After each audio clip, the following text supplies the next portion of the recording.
नमस्कार दोस्तों, Rajpati channel Bhojpuri song में हार्दिक स्वागत है आप सभी का। तिलक गीत है, कैसा लगा कमेंट में आप लोग ज़रूर बताइएगा हमें।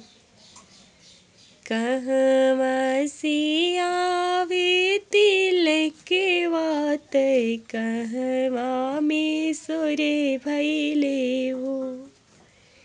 कहवा से आवे तिलक के बात, कहवा में सोरे भैले हो।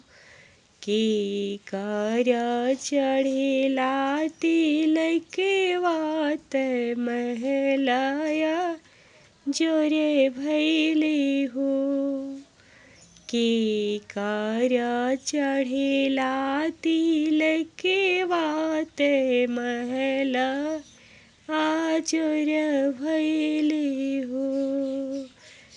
जनकपुर से आवेला तिलक के बात, अवधा में सोर भैले हो। जनकपुर से आवेला तिलक के बात, अवधा में सोर भैले हो।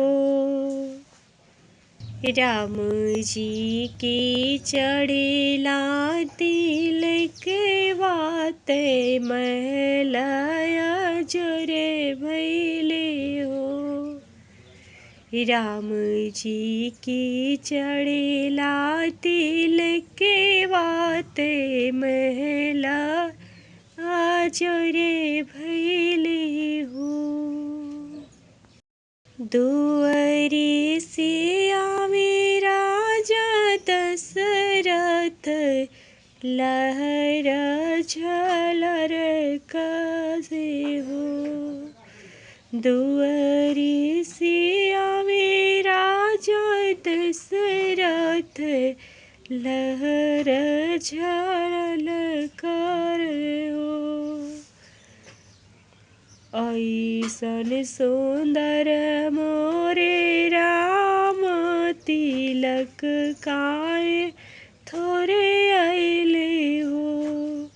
ऐसन सुंदर राम दुलवा तिलक काहे थोरे आइले हो।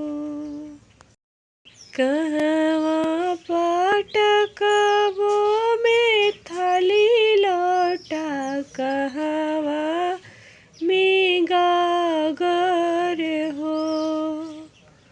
कहवा पटकबो में थाली लोटा, कहवा में गागर हो।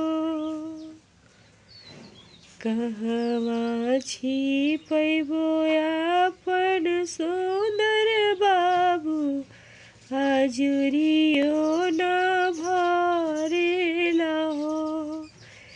कहवा छिपैबो अपन रामा, हजूरियो ना भरेला हो।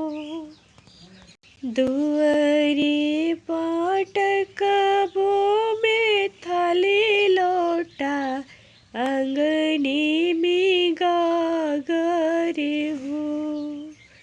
दुआरे पटकबो में थाली लोटा, अंगने में गागर हो। महल छिपैबो अपन दुलारो बाबू, हजूरियो ना भरेला हो।